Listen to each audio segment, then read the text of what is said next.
Guérit TV Monde, c'est votre média, c'est votre canal.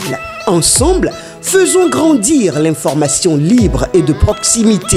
Pour vos dons, soutiens ou accompagnements, vous pouvez le faire au plus 229 01 97 26 26 71 ou plus 229 01 49 04 04 04 ou sur le compte numéro 034 880 790 002 dans les livrets de Atlantic Bank Bénin. Toutes nos gratitudes. Guérit TV Monde, le leader des Web TV.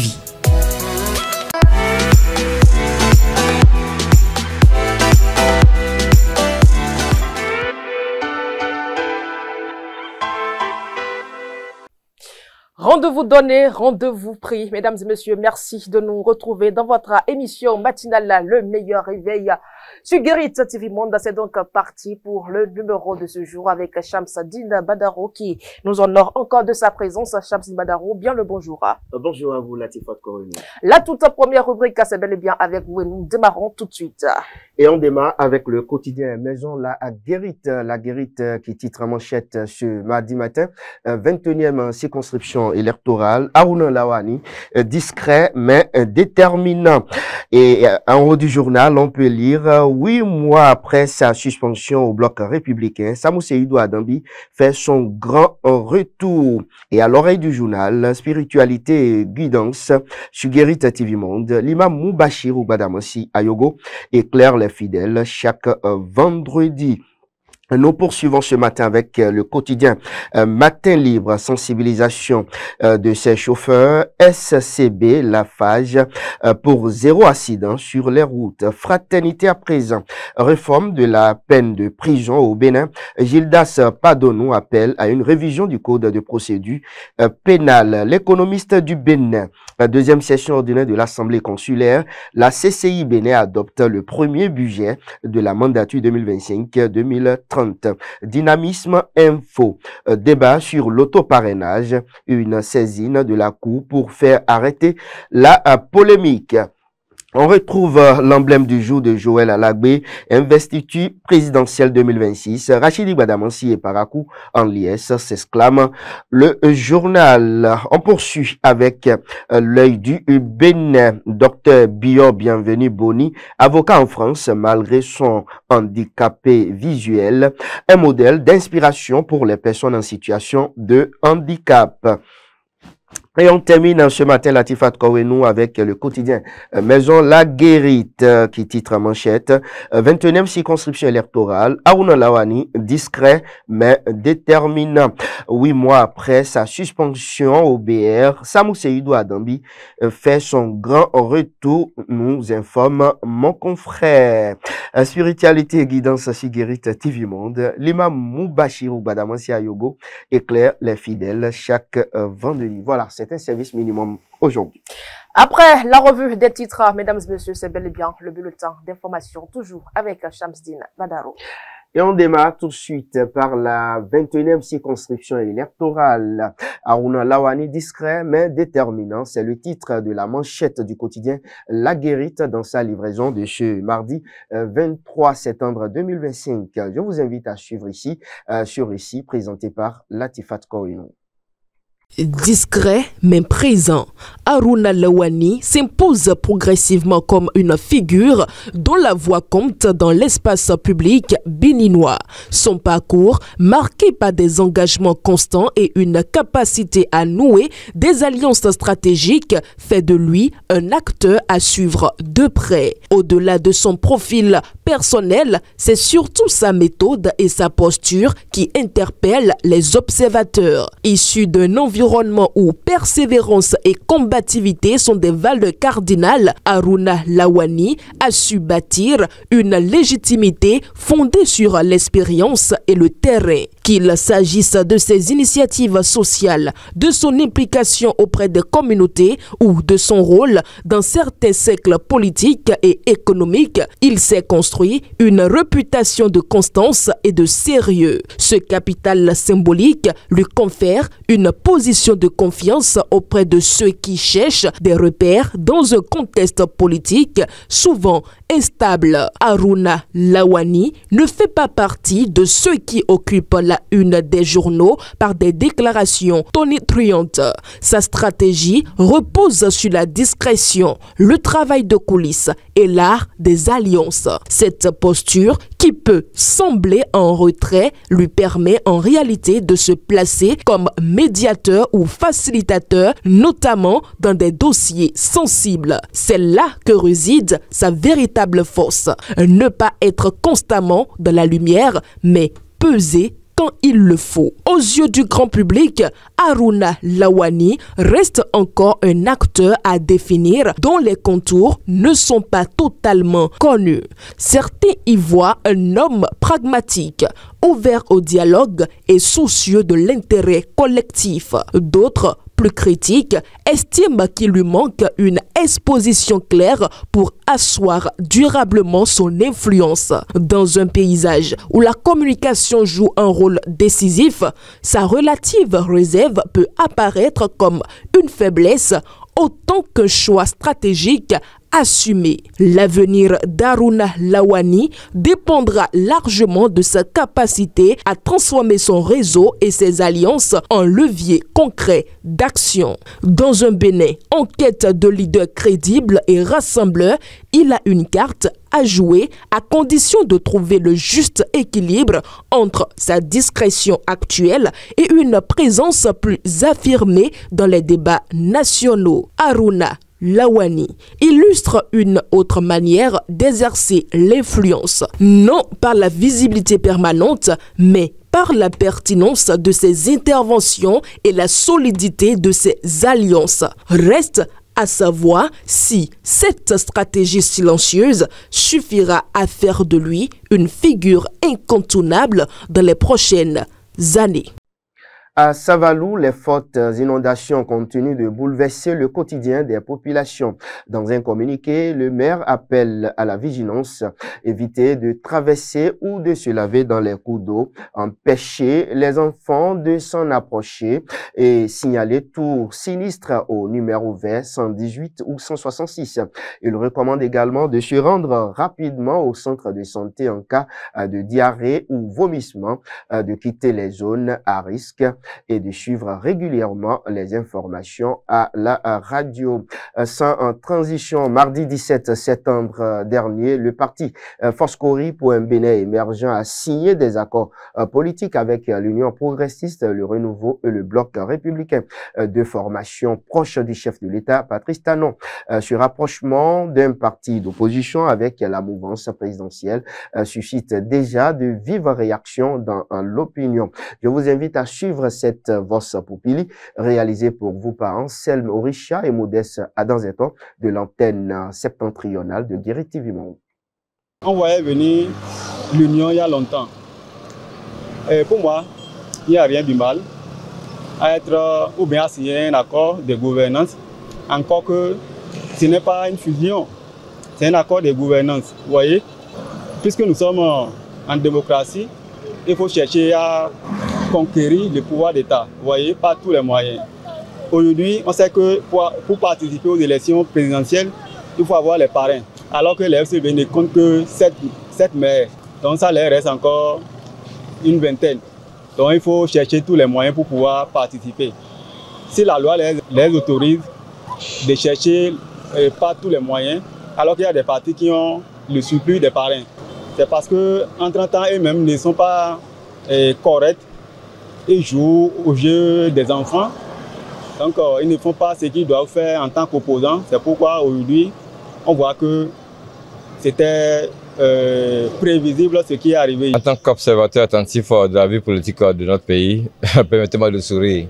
Je souris parce que, vous savez, il n'y a pas d'information là. Il n'y a pas d'information. C'est si les forces Cori pour un Bénin émergent avaient signé un accord pareil. Je dis pareil avec les démocrates, j'aurais peut-être vu un peu de sérieux. Mais que l'UPR ait signé un accord de gouvernance avec les FCB, mieux. un accord parlementaire alors que les FCBE ne sont pas à l'Assemblée nationale. Bon, je vois que ça n'a pas de sens. Et je crois que pour moi, il va falloir qu'on remette à bas la lettre et qu'on soit un peu sérieux. Les FCBE de Unkwe, moi je les croyais beaucoup plus sérieux parce qu'ils disaient qu'ils étaient de l'opposition, mais qu'ils sautent les deux pieds joints dans la mouvance présidentielle de cette manière, quand il y a un accord, alors qu'ils ne sont même pas à l'Assemblée, permettez-moi d'en sourire et j'espère que les jours à venir permettront à chacun et à chacune de voir que vraiment notre pays vaut mieux que ça. Et aujourd'hui, nous savons bel et bien que, monsieur le terme, les forces Coripo et Bénin émergents, c'est pratiquement un ovide. Je vous en prie, c'est pratiquement un ovide. Et même ces élus qui sont là, je crois qu'on risque de vivre comment le dit, les insomnias. Le FCPE, il n'y a plus rien là. Hein. Non, je ne peux pas appeler ça une stratégie, mais il prépare son après. Parce que nous allons aux élections législatives. Donc arrivé, si jamais il a des députés et il va à l'Assemblée, il ne sert à rien pour lui de dire je suis dans l'opposition. C'est ça que moi, c'est la lecture que je fais. Et je crois que c'est intelligent. Et je le félicite. On dit mon frère sera président de la République et je vais aller ailleurs. Non, non du tout. N'oublie pas que Paul Runkwe est de Bokpa et que M. Wadaï est d'Adjigo, dans l'Okosa toujours. Et vous voulez qu'un enfant reste dans l'opposition comme ça? Non, non, non, non, non. Moi, j'apprécie. Il est proactif. Il prépare son lendemain. Pour le moment, il est toujours dans l'opposition. Et c'est quand l'opposition va faire sortir son candidat et à la fin des élections, si l'opposition ne gagne pas et si c'est la mouvance qui gagne, il dit en même temps haut et fort à tout le peuple béninois que je rentre immédiatement dans la mouvance. Au Bénin, la rentrée scolaire 2025-2026 est effective depuis le lundi 15 septembre dernier. C'est à Parakou, au CEG Titirou, que le ministre des Enseignements maternels et primaires, Salimane Karimou, a procédé au lancement officiel. Je vous invite à suivre ce reportage de Ansel Moricha et Modeste Adanzetor par rapport à l'ambiance de reprise des classes, c'est-à-dire entre retrouvailles et premiers défis. Suivez. Depuis le lundi 15 septembre 2025, la rentrée scolaire 2025-2026 a effectivement démarré sur l'ensemble du territoire béninois. À Parakou, où l'étape officielle a été donnée par le ministre Salimane Karimou, les activités pédagogiques ont pris corps dans les écoles, collèges et lycées de la ville. C'est le cas au CEG Titirou, situé dans le 1er arrondissement. Et depuis 7 heures déjà, les enseignants sont là. Les apprenants aussi sont là dans les classes. Et puis, je peux vous dire que les cours ont réellement démarré. Et de l'autre côté, vous pouvez voir aussi les nouveaux élèves, ceux dont les parents n'ont pas pu faire le déplacement pendant la semaine de la pré-rentrée. Et ces parents sont venus avec ces nouveaux élèves pour leur inscription. Donc, tout se passe bien ici depuis ce matin. Les cours ont réellement démarré. Tous les acteurs sont présents sur le terrain. Dans cette salle de classe de 3e, apprenants et enseignants travaillent dans une ambiance de retrouvailles conviviales. Ce qui m'a réjoui, c'est que mes apprenants sont en classe. Ils sont déterminés, c'est-à-dire qu'ils sont déterminés à travailler au cours de l'année pour que nous ayons un bon résultat. Et donc ce soir, nous avons commencé tel que le planning l'a dit, l'a programmé. Nous avons commencé avec la première situation d'apprentissage. Et donc, nous sommes actuellement à la phase de la mise en situation. Pour les élèves, l'heure est désormais au travail avec pour objectif la réussite au terme des 9 prochains mois. Je suis en classe de 3e M5 et je veux bien travailler au cours de cette année scolaire et avoir de bonnes moyennes. On a pris les emplois du temps, mais moi je souhaite cette année réussir à mon BPC et travailler dans la classe et passer en classe supérieure. Cependant, bien que les activités pédagogiques aient repris et se déroulent sans grande difficulté, le collège reste confronté à certains défis. Ce qui dérange pour le moment, c'est le manque de mobilier et le manque de salles de classe. nous n'avons pas suffisamment de salles de classe. Et je peux vous dire que cette année, le CEG Titirou a ouvert 68 groupes pédagogiques pour 44 salles. Ça veut dire que nous aurons 24 classes qui vont voler. C'est-à-dire qu'ils font cours ici de 7h à 10h. À 10h, une autre classe vient occuper la salle. Et eux, ils iront encore chercher autre salle ailleurs. Cette situation nous oblige à être à l'école tous les jours, de 7h à 19h. C'est-à-dire que nous, ici, il n'y aura pas de mercredi soir. Et les mercredis soirs, les apprenants seront là. Et les vendredis soirs aussi, nous sommes obligés d'être à l'école. Et puis, nous n'avons pas de laboratoire digne de nom. Nous n'avons pas de bibliothèque aussi. On fait avec, nous gérons. Le manque de salles de classe et de mobilier qui constituent les problèmes majeurs du CEG Titirou représente un handicap pour l'ensemble des acteurs. C'est pourquoi la directrice lance un appel aussi bien aux autorités compétentes qu'aux personnes de bonne volonté. Aux autorités compétentes et aussi aux bonnes volontés. Ceux qui ont à cœur l'éducation de ce pays, qu'ils doivent venir à notre secours, pour que nous puissions améliorer les conditions de travail de ces enfants-là, qui sont la relève de demain. C'est donc parti pour 9 mois d'activité pédagogique intense. L'éducation étant le socle du développement, tous les acteurs sont invités à conjuguer les efforts afin d'obtenir des résultats probants à la fin de l'année scolaire.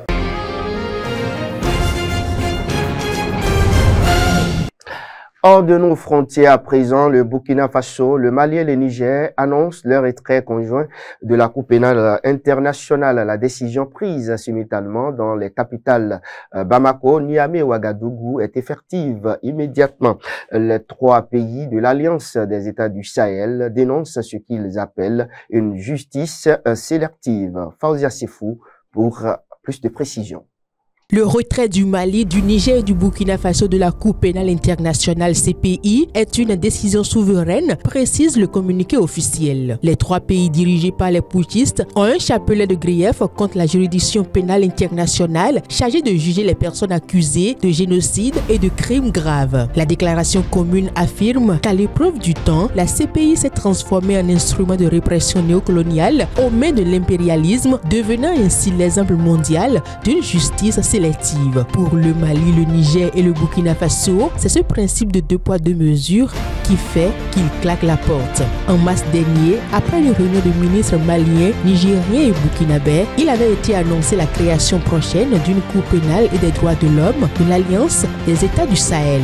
Lors de la même rencontre, la réflexion a été lancée pour la reconstruction d'une prison régionale de haute sécurité afin de renforcer la lutte contre le terrorisme et les crimes graves dans l'espace sahélien. Au Cameroun à présent, nouvelle audience au tribunal militaire de Yaoundé sur l'affaire de l'assassinat en janvier 2023 de Martinez Sogo, l'animateur radio et directeur de Amplitude FM à Yaoundé. Une audience consacrée à la poursuite de l'audition des témoins de l'accusation, la 3e du genre depuis que le procès est entré dans sa phase des débats sur le fond. Mais ce lundi 22 septembre à la barre, un seul témoin a pu être entendu avant un coup tactique d'une partie des avocats de la défense qui ont demandé la liberté provisoire de leur client. Il a notamment fait valoir l'ordonnance de libération du 1er décembre 2023. Le test jamais appliqué demandait la libération de Jean-Pierre Amungu Mbelinga et de Léopold Massim Ekoko, ancien patron des services de renseignement camerounais, mais lui aussi inculpé dans cette affaire. Dans sa plaidoirie, Maître Tchungang a également pointé la lenteur des auditions des témoins de l'accusation. Seulement 5 ont été déjà entendus alors que la liste en compte près d'une 50aine. D'autres avocats ont saisi l'occasion pour demander en cascade la relâche de leurs clients, 7 au total. Une stratégie qualifiée de scandaleuse par les avocats de la partie civile. Il rappelle que cette demande de libération avait déjà été jugée défavorable, y compris au niveau de la cour d'appel. Le délibéré sur ces différentes demandes a été renvoyé à la matinée de ce 23 septembre. Le commissaire du gouvernement a pour sa part requis le rejet de celle-ci. La page des sports de ce bulletin d'information.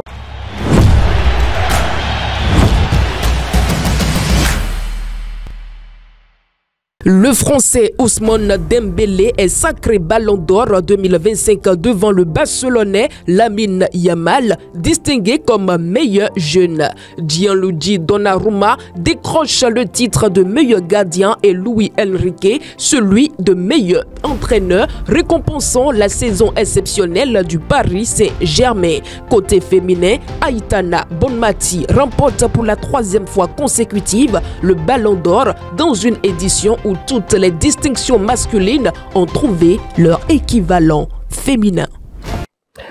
Voilà, Latifat Kouenou, ce qu'on peut retenir de l'actualité de ce matin. Merci à vous, Shamsadine Badarou. On vous retrouve demain pour le même exercice. Si Dieu le veut. Mesdames et messieurs, nous refermons donc les 2 premières rubriques de cette émission.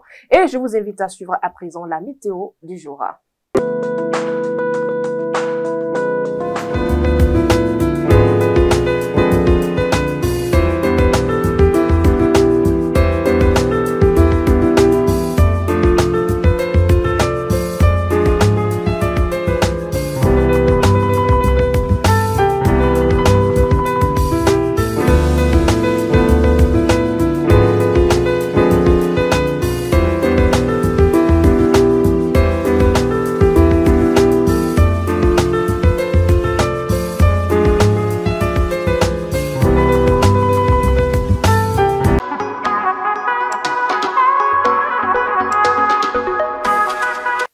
Juste un rappel dans la note culturelle de ce jour. Ciné-Club La Haine. N'oubliez pas, chers amis internautes, c'est aujourd'hui, mardi 23 septembre 2025, à l'auditorium de l'Institut français du Bénin à Cotonou à 19h00. En résumé, après qu'Abdel, 16 ans, a été violemment battu par la police et se trouve entre la vie et la mort, la cité des Muguets s'embrasse toute la nuit. Au cœur des émeutes, 3 amis sans histoire, Hubert, Saïd et Vez, errent dans une ville sous tension. Leur destin bascule lorsqu'ils découvrent un Beretta 9 mm, âme perdue par un policier en civil qui devient le 4e acteur de ce jour décisif.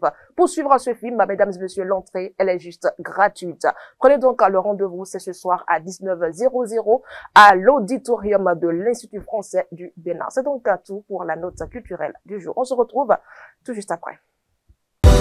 Vous organisez un mariage, un anniversaire, un baptême, un séminaire, un spectacle, un meeting politique ou tout autre événement, Guérit TV Monde vous propose un service de sonorisation professionnelle de meilleure qualité. Pour plus d'informations, contactez-nous au +229 91 19 10 10.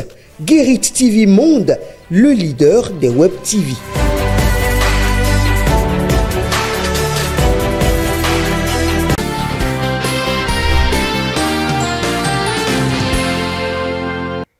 Mesdames et messieurs, merci donc de nous retrouver dans votre rubrique. Au cœur du numéro du jour, accord politique entre grandes formations de la mouvance et petits partis politiques. Quelles conséquences sur les résultats en 2026? Et pour en débattre, je reçois pour vous 2 invités. Nous avons donc en ligne ce matin Dr Mohamed Akintola, porte-parole du parti Renaissance Nationale. Mohamed Akintola, bien le bonjour. Bonjour Madame Kouenou, bonjour à nos auditeurs. En ligne, nous avons également Sylvain Azampo, il est analyste politique. Sylvain Azampo, bien le bonjour. Bonjour Madame. C'est un plaisir de vous avoir en ligne. Alors, la route direction politique de l'Union progressiste, le renouveau UPR a accueilli ce 18 septembre une délégation de la Renaissance nationale, entendez bien RN. Mohamed Akintola, la Renaissance nationale est-elle dans une procédure de signature d'accord entre la grande formation politique? Oui, en effet, Madame Kouenou, comme vous l'avez bien annoncé, les membres de notre bureau exécutif national étaient dans les locaux du parti Union progressiste Le Renouveau il y a quelques jours. L'objectif, il est clair, nous l'avons même annoncé publiquement.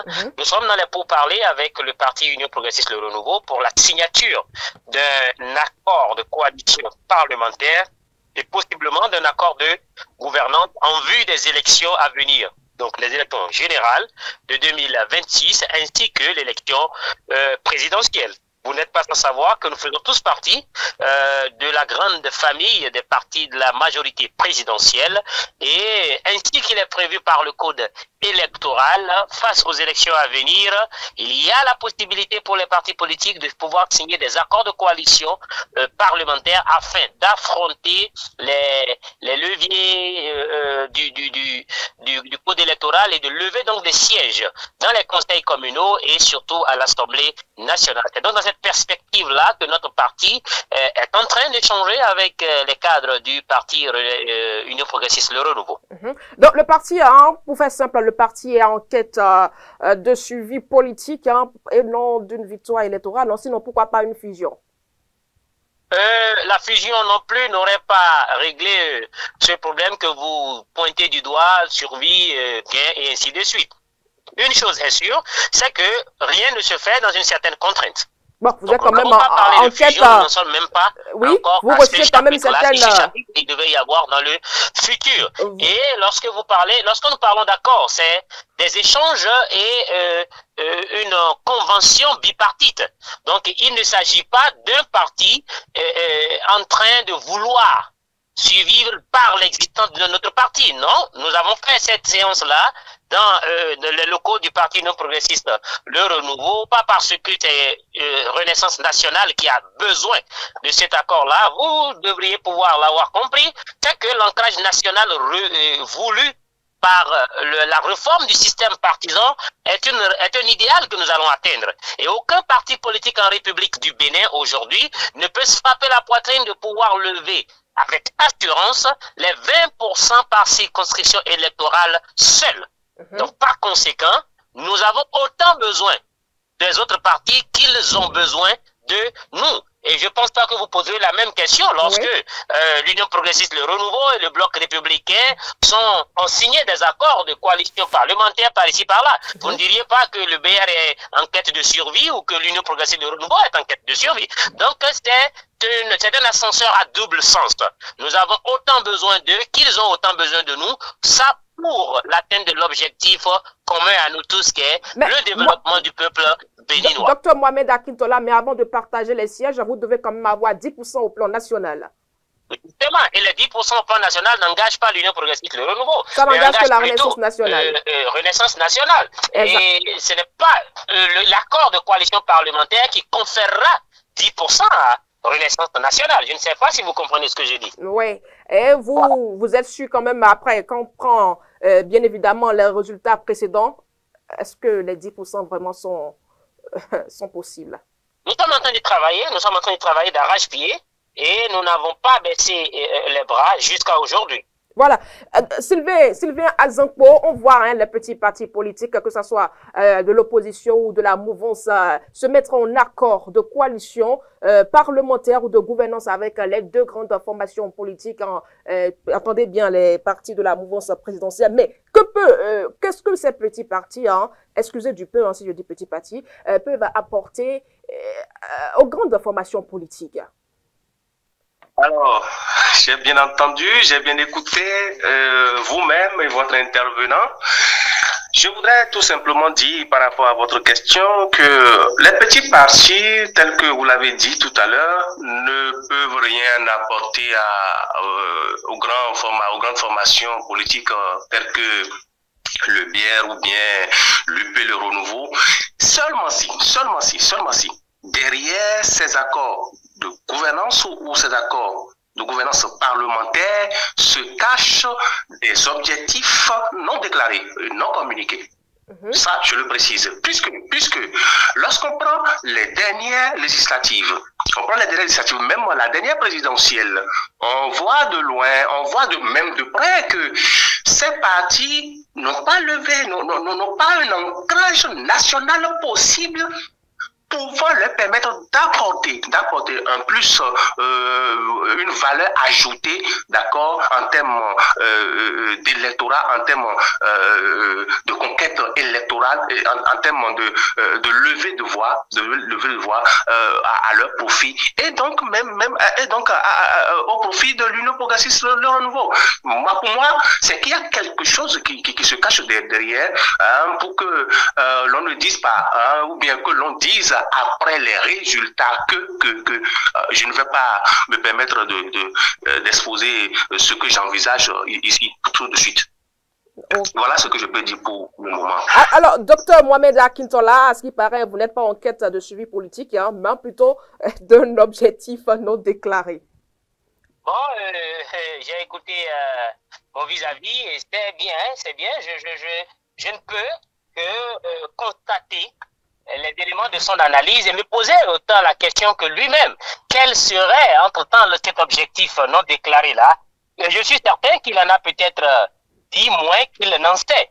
Et pour ce qui nous concerne, il n'y a rien à cacher au peuple béninois et je ne sais pas ce qu'on désigne par objectif non déclaré. Mais si vous me permettez, je voudrais revenir un peu sur le caractère vindicatif de sa réponse lorsqu'il dit d'abord que je ne suis pas d'accord avec l'appellation petit parti parce que l'expression petit parti ou grand parti n'est nullement inscrit dans le code électoral, dans la charte des partis politiques, dans les statuts et règlements des partis, ni dans le récépissé délivré par le ministère de l'Intérieur pour les partis politiques. Et lorsqu'on parle d'ancrage national, je suis d'accord lorsqu'on dit que des partis politiques n'ont pas pu lever des sièges, des partis politiques n'ont pas pu avoir 10% à la nationale, qu'on n'a pas pu avoir des conseils. C'est vrai, c'est une réalité, il faut le constater. Mais cela ne fait pas d'un parti un petit parti en matière d'ancrage national.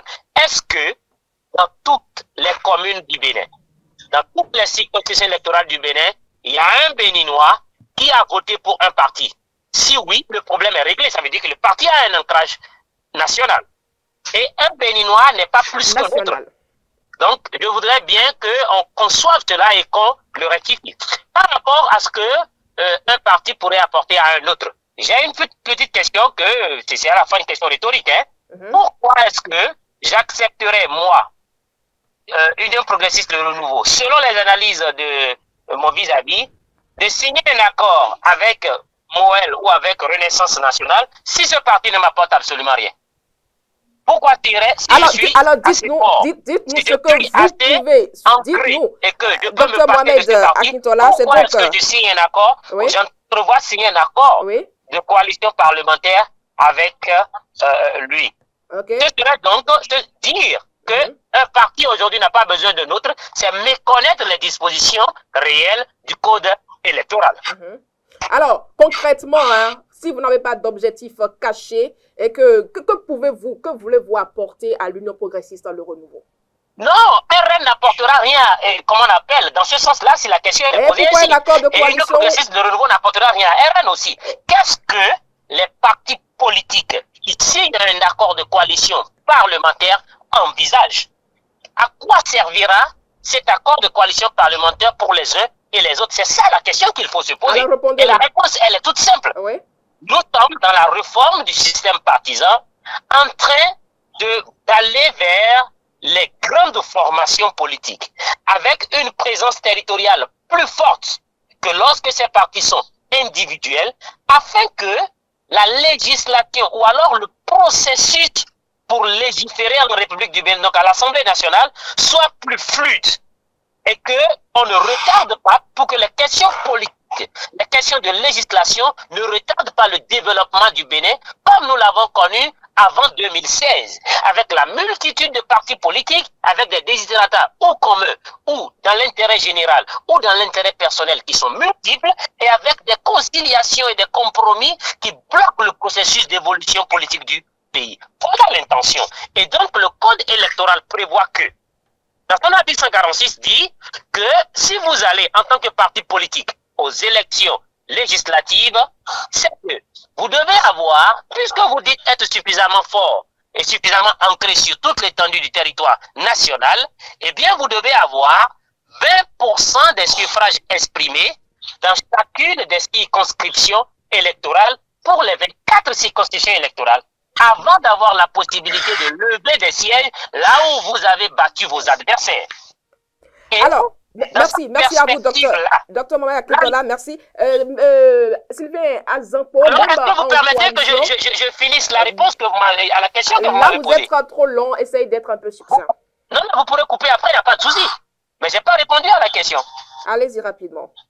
Et l'alinéa 2 de cet article-là dit que les partis politiques peuvent s'entendre pour faire ce qu'on appelle des coalitions, pas des alliances, des coalitions. Chacun va aux élections, mais à la fin, si vous êtes coalisé et que vous avez un accord, tous les partis qui ont pu lever 10% à la nationale, on fera un cumul de leurs voix dans chacune des circonscriptions au lieu que ce soit un décompte unique par parti. Dans le cas d'espèce, avec l'Union progressive Le Renouveau et les autres partis avec lesquels nous signerons des accords de coalition parlementaire, l'objectif est de s'unir pour être plus fort afin de lever des sièges. Vice versa. Plus fort. Et j'en ai fini. Vous allez donc travailler ensemble là. Exactement. Alors, Sylvain Azanpo, même en coalition, en accord parlementaire de gouvernance, est-ce qu'on voit, c'est vrai, il vient de dire qu'ils vont travailler ensemble, mais quand on prend par exemple la Renaissance nationale, Moy Bénin, FCBE, est-ce que ces partis politiques sont en mesure de regrouper au moins 10% au plan national avant de passer au partage de sièges? Merci madame, et permettez-moi de revenir sur un certain nombre de propos que mon co-débatteur a essayé de tenir tout à l'heure. Je ne lui permets pas de me qualifier de, je sais pas, que j'ai tenu d'auteur d'un propos, mais de propos qualifiés de, je sais pas, de va en guerre. Non. Petit parti, la notion ou bien la question de petit parti, ce n'est pas moi qui l'ai évoqué. Ce n'est pas moi où le fait de dire qu'il y a d'objectifs non déclarés. Monsieur, moi je suis scientifique, je suis spécialiste des partis politiques. Si vous ne le savez pas, je vous le dis. Je suis spécialiste des partis politiques. Donc, il n'y a rien que je vais dire qui ne soit scientifique. Ce que je vais dire, j'ai bien étudié les partis politiques au Bénin. J'en connais. Je sais le mal qui ronge les partis politiques au Bénin. Je le sais. Et je peux vous apporter de clarification. Je peux vous apporter de solutions. D'accord? Au mot dont souffrent les partis politiques. Donc ne me dites pas que votre vis-à-vis a tenu de propos. Petit parti, on peut le dire. On le dit partout. Hein. C'est pas parce que le code électoral ou bien la chef des partis politiques n'a pas dit petit parti qu'on ne va pas exploiter cette expression. On peut l'exploiter. Alors, pour revenir à votre question, je voudrais tout de suite vous dire que, vous voyez, voilà l'un des problèmes auxquels sont confrontés les partis politiques au Bénin. Je vais, s'il m'était permis de voir mon co-débatteur, j'allais lui demander quelle est leur idéologie d'abord. Il vous écoute. Parce que la question d'accord de gouvernance ou accord de gouvernance parlementaire existe dans le monde. Mais dans quel contexte, je parle en tant que scientifique, dans quel contexte l'accord de gouvernance ou les accords de gouvernance parlementaire ont été introduits dans le code électoral béninois? Et tout de suite, vous allez vous rendre compte que il y a d'abord une annonce. Les auteurs, c'est vrai que Montesquieu va dire que les lois sont le résultat des rapports de force entre les initiateurs ou bien les législateurs. Oui, mais écoutez, ça veut dire que derrière le fait d'introduire cela dans le code électoral, parce que ça n'existait pas en 2013, ça n'existait pas dans le code de 2019, c'est en 2024 ou après que monsieur ou bien l'honorable Augustin a renvoyé et a annoncé au Parlement qu'ils vont tout faire. Ils vont mettre tout en œuvre pour contrôler les plus de 80% des suffrages au profit de sa formation politique. Et s'il vous plaît, écoutez, nous ne sommes pas des idiots, mais on écoute les uns et les autres et on voit la manifestation de leur expression dans la loi. Et donc, s'il répondait à la question de quelle est leur situation idéologique dans l'espace politique béninois, et à moi de savoir ou à moi de chercher à comprendre alors quelle est la relation qui les lie. Parce que c'est ça le problème. Dans tous les pays du monde, madame, quand vous allez dans tous les pays, faites la recherche. Dans tous les pays du monde, il y a accord de gouvernance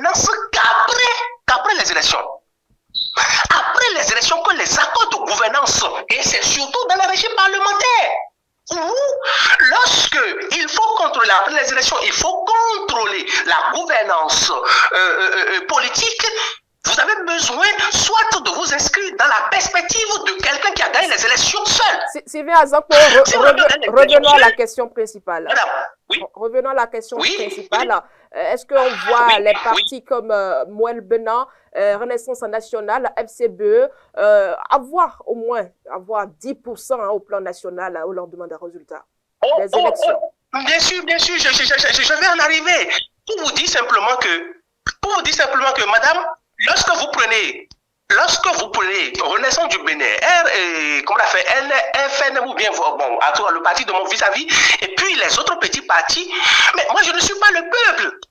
C'est au peuple parce que eux ils font tout, les hommes politiques font tout dans le dos du peuple. Ils n'incluent pas le peuple dans leur initiative législative. Parce que s'ils avaient inclus le peuple, qu'est-ce que cela leur coûterait? Que ces partis alors cherchent à former un bloc, comme il a dit tout à l'heure, cherchent à former un bloc, c'est-à-dire un parti fort, au lieu de former de petits partis pour enfin passer par un accord de gouvernance ou bien un accord de gouvernance parlementaire. Moi, je ne vois pas. Mais ce que je veux dire, pour répondre à votre question, c'est que c'est au peuple de décider.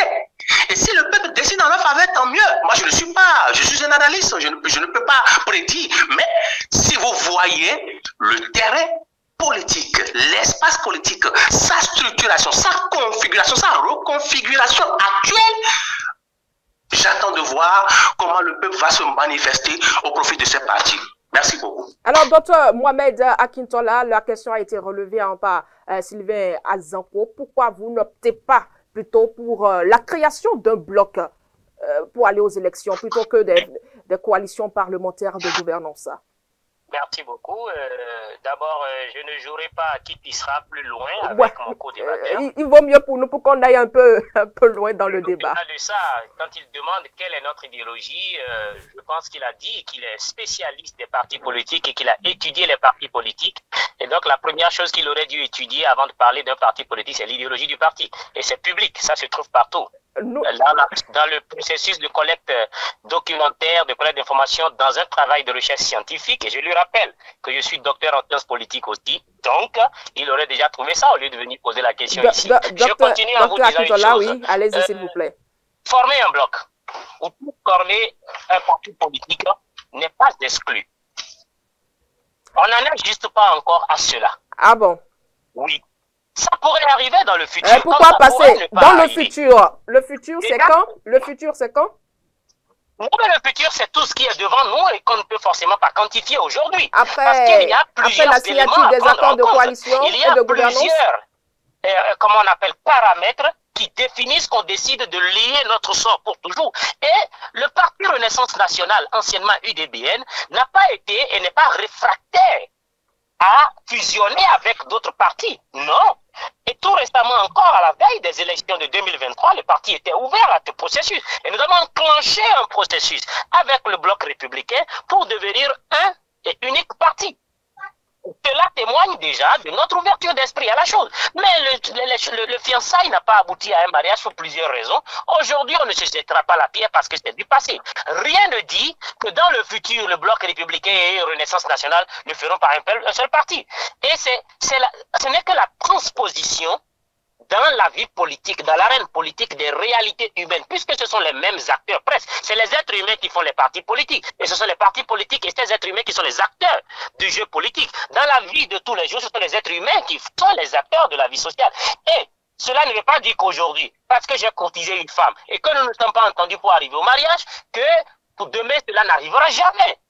Peut-être que les variables changeraient, le contexte changerait, les réalités, le besoin même du peuple et des militantes et militants à la base pourraient un jour nous ramener à cela, que ce soit avec le bloc républicain, avec l'Union progressiste, le renouveau ou avec un autre parti politique. Soyez quand même réaliste, docteur Akintola. Nous n'en sommes pas là et c'est ça le factuel, c'est ça le réel, c'est ça le concret. Soyons réalistes et soyez réalistes avec nous. Et n'oubliez pas une chose, que les accords de coalition parlementaire pourraient, je dis bien, pourrait être un pas vers cela un jour, qui le sait. Parce qu'au moins, au lieu de s'entendre sur tout pour fusionner et devenir un seul parti, au moins on s'entend sur certains détails que sont gouverner ensemble.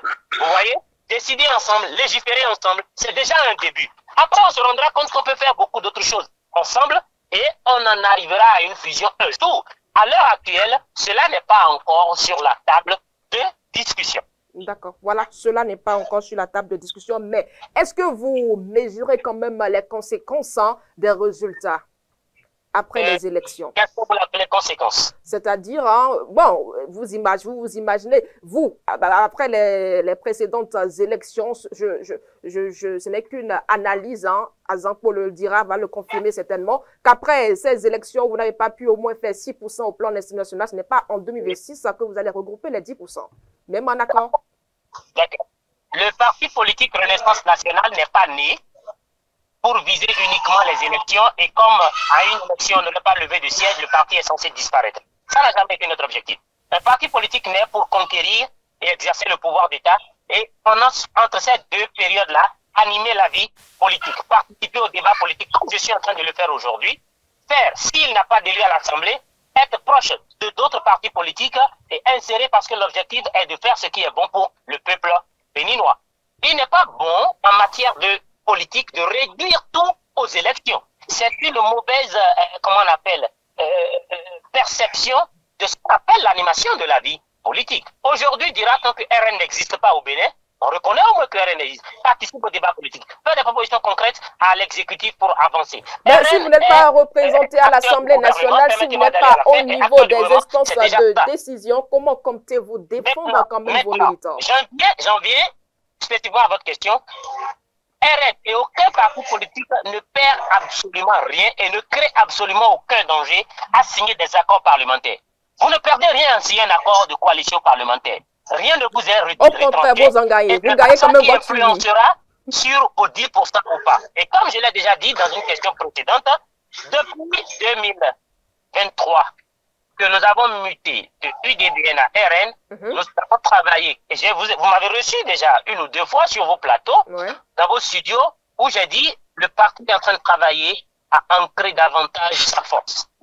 Le renouvellement des bureaux communaux et des bureaux d'arrondissement est en cours. Nous avons mis sur pied un comité électoral qui est en train de travailler aux modalités de la participation de notre parti aux élections générales à venir et de mener des études pour voir où est-ce qu'il faut arranger, et comment on appelle, arrondir les bords comme on le dit, où est-ce qu'il faut agir davantage afin que l'objectif des 10% puisse être atteint.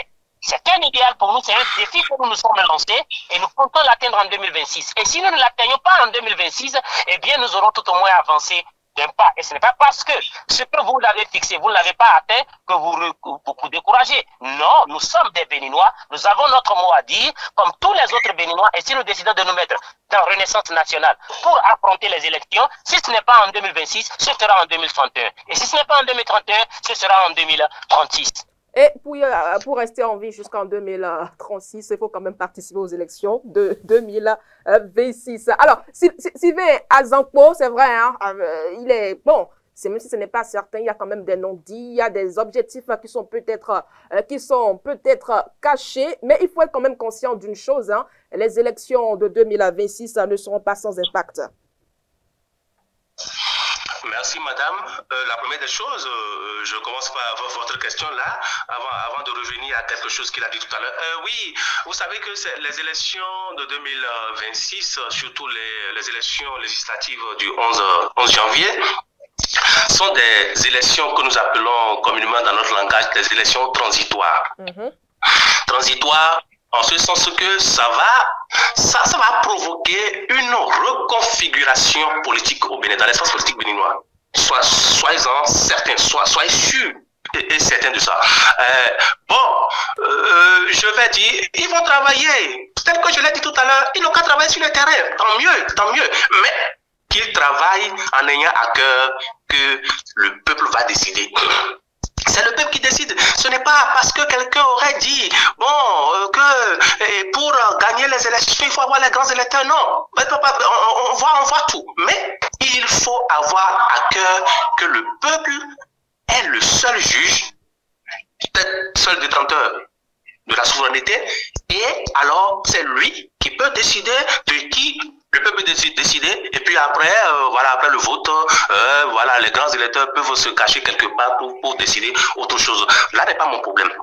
Alors je reviens un peu sur ce qu'il a dit tout à l'heure, qu'il fallait chercher. Non, la question que j'ai posée était claire. Il n'a pas répondu à la question. J'ai dit, si vous avez une idéologie, pourquoi est-ce que votre idéologie marie l'idéologie du parti de vos vis-à-vis? C'est vrai que vous êtes dans la même mouvance, mais ce n'est pas parce que vous êtes dans la même mouvance que vous allez courir les deux pieds joints et se retrouver dans les bras de l'autre. Non, non. Il faut essayer de clarifier les positionnements, s'il vous plaît. Il faut essayer.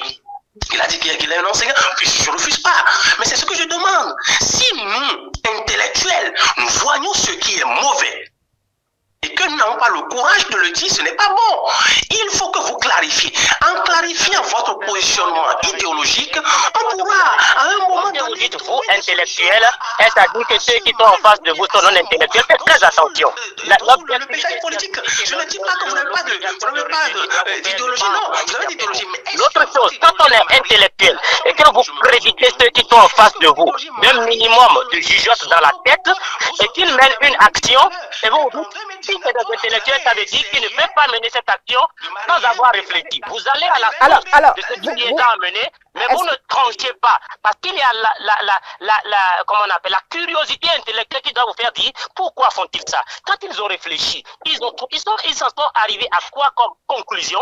Là, est-ce que vous essayez de clarifier en quoi votre idéologie marie celle de l'autre et donc par conséquent on ne saute pas pour te jeter dans les bras d'eux?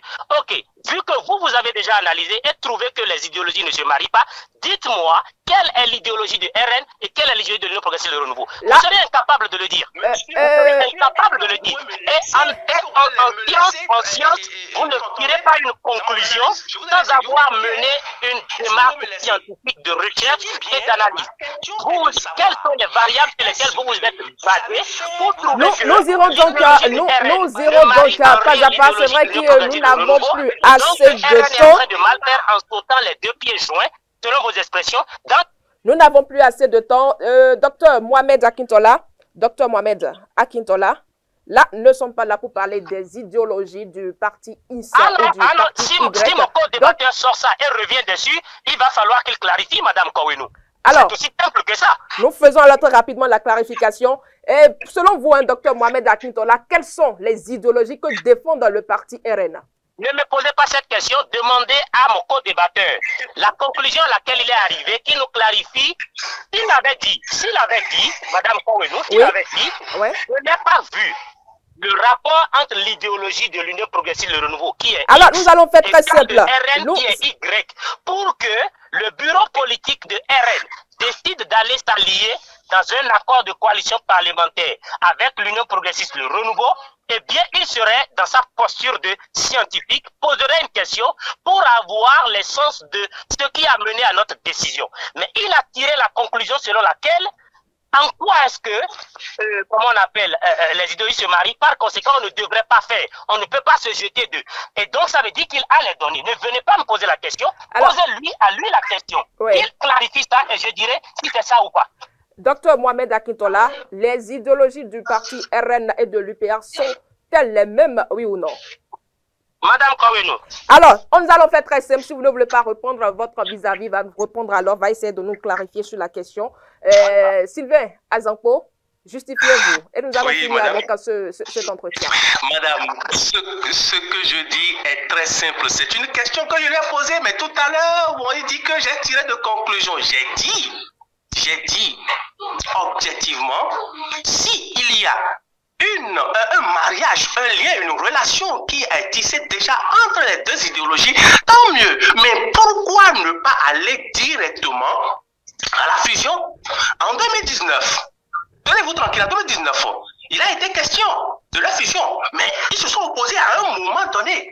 Mais qu'est-ce qui se cache derrière? Ou qu'est-ce qui les amène aujourd'hui? Parce que cette expression, ils ne veulent pas entendre. Mais qu'est-ce qui les amène aujourd'hui à être convaincus que il ne faut pas aller à la fusion, il ne faut pas aller à un grand rassemblement, mais qu'il faut aller signer un accord de gouvernance, parlementaire. C'est juste la question que je me pose. Mais qu'il ne me demande pas de répondre à sa place à la question que je lui ai posée. Non, moi je suis désolé, madame. Je ne réponds pas. J'ai peut-être été un peu distraite. J'ai peut-être été un peu distraite. Il y a un rapport entre l'idéologie du RN et l'idéologie de l'Union progressiste le renouveau. J'ai dit, mais on va à le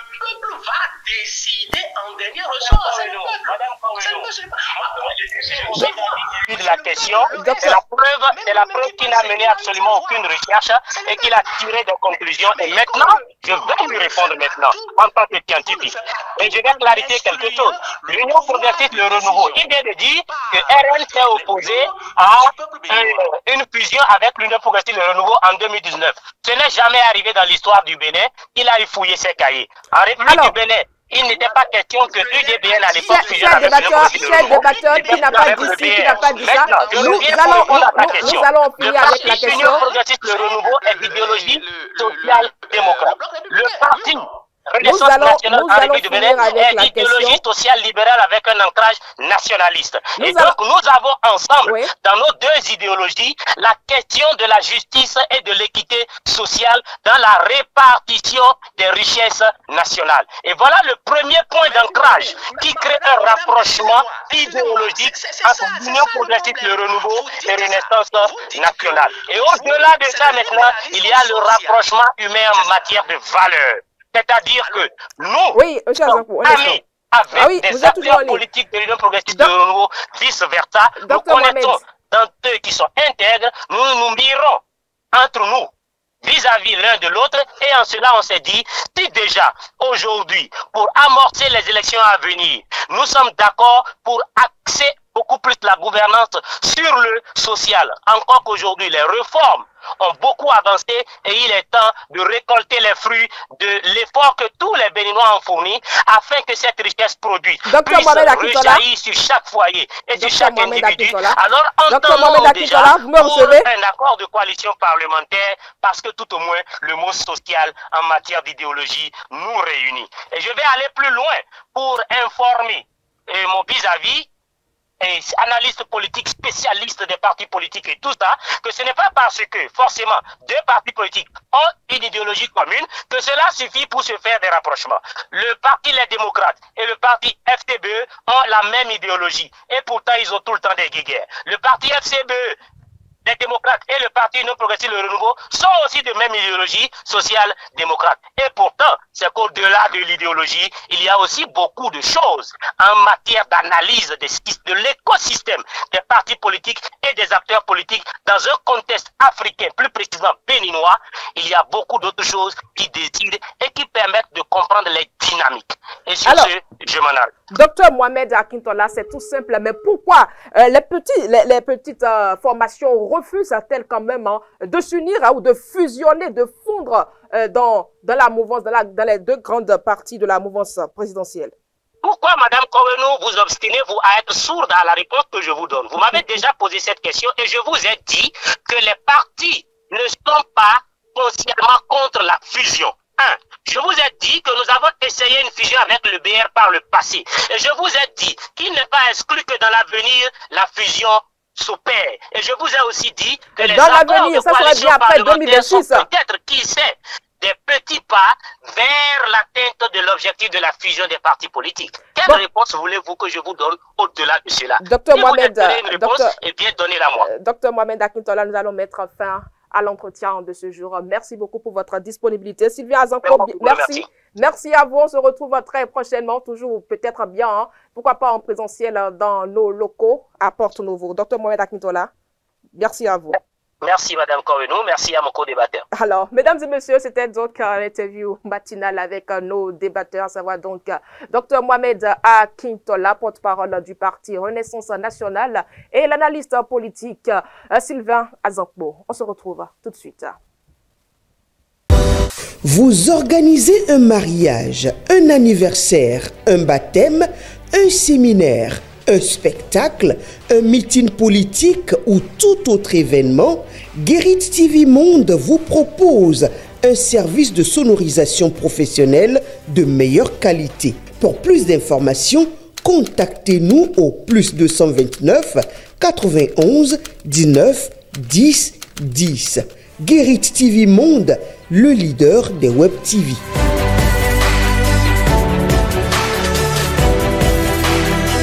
Anselme Orisha, je vous invite à suivre à présent dans la revue de presse du jour.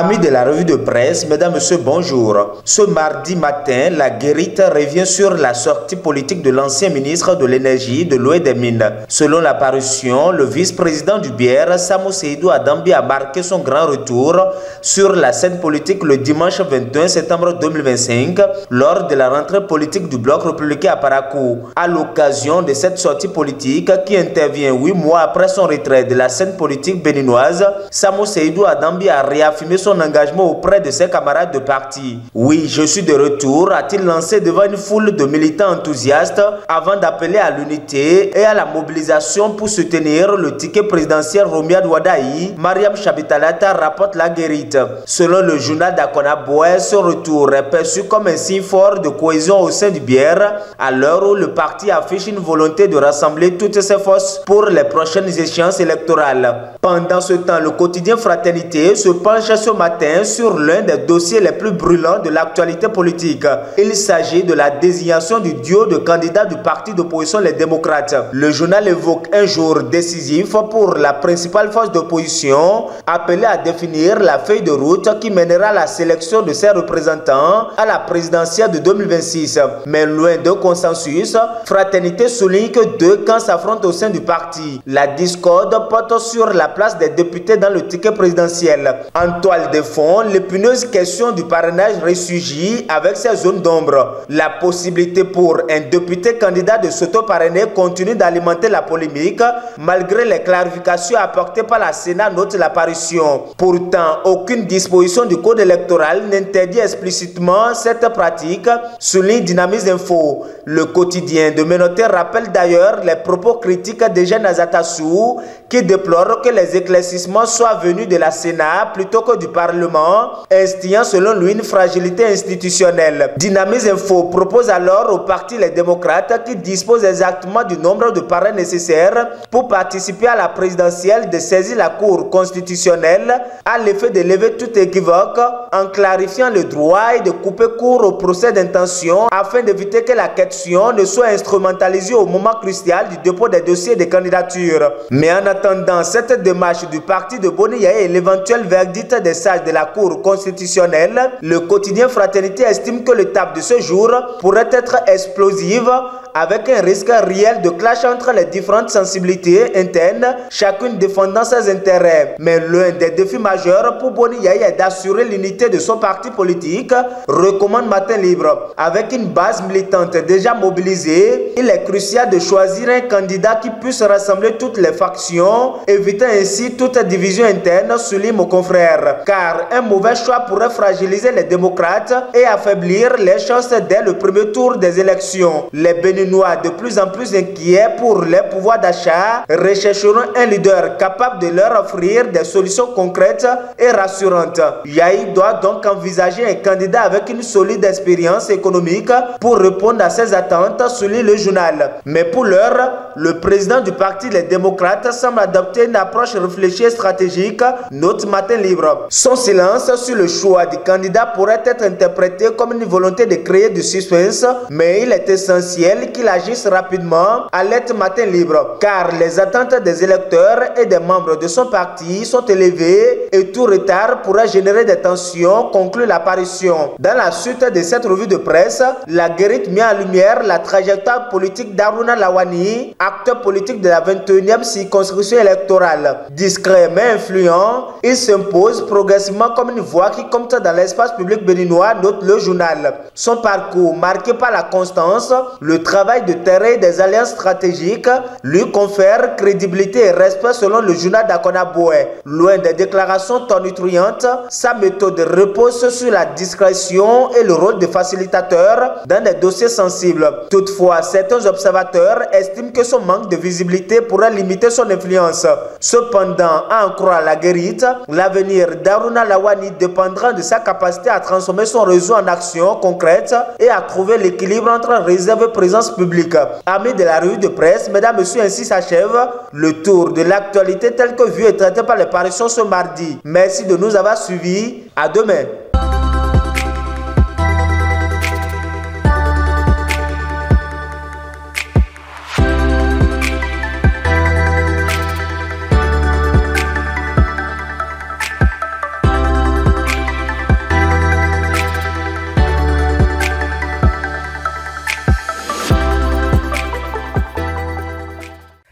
Chers amis internautes, la patience est une graine. Le temps est la pluie. Le succès est la récolte. Comprenez tout simplement que chaque effort semé porte ses fruits avec constance et persévérance. C'est ainsi que nous refermons donc le numéro de ce jour de votre émission matinale, le meilleur réveil. Tout le plaisir était donc pour nous. À demain.